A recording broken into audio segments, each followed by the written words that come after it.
I want to ask you a question. What does encouragement look like?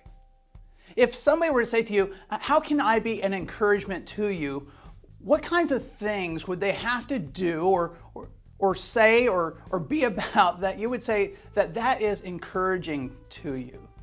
I think that we all receive encouragement in different ways. Maybe there's some type of correlation even between encouragement and some of the love languages that we've seen, the five love languages. They're not necessarily biblical principles, but I think there's some truth to it.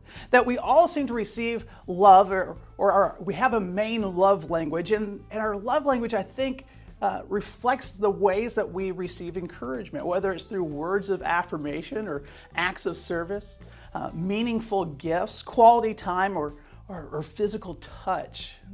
We receive love in different ways, and I think that we also receive encouragement in different ways that are very similar to those. Maybe for you, encouragement is somebody coming alongside you and just being present with you in a difficult situation. Maybe encouragement is when somebody takes the time to write something out and sends it to you, even just a text or something like that you look at and go, wow, they took the time to consider what they were going to say, write it down, type it out, and send it to me. Maybe it's receiving some type of gift that's meaningful. It doesn't necessarily have to be expensive or extravagant. It's just something that's meaningful for you. All these are different ways that we express love, and I think that we receive encouragement. What does it look like for you to receive encouragement? And then, how do you give encouragement? What does it look like for you to be an encourager to other people? In our text today, we're looking in Acts chapters 9 and 11 at how the apostle Barnabas, who was actually, that wasn't even his real name. His real name was Joseph. And in the book of Acts chapter 4, we're told that the apostles started calling him Barnabas because Barnabas means encourager or son of encouragement. He was such an encourager to the apostles, to Peter and John and James, that he was such an encourager to them that they just gave him a nickname of son of encouragement. And when Paul was brought before the apostles and they were afraid to meet with him, they were afraid that he really was not converted. They were afraid that he was putting on a show so that he could trap them and arrest them, and they were afraid of him. Even after his conversion, they had a lot of fears and doubts about his authenticity of following Jesus. But Barnabas reaches out and says, I will go to him and I will work with him.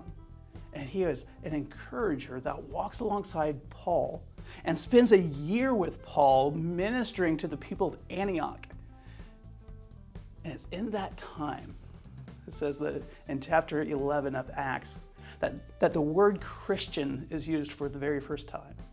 The people of Antioch see Barnabas, this encourager, and they see Paul, who's being an encouraged, who's receiving this encouragement, and they're working together, and they say, this is what it means to be like Christ.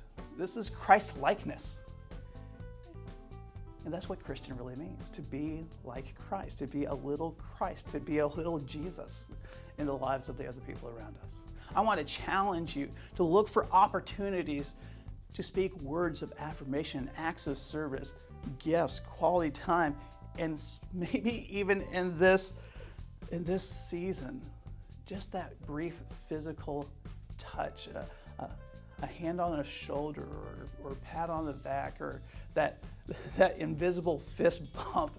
It goes such a long way to say, hey, I love you, I appreciate you, I want to encourage you.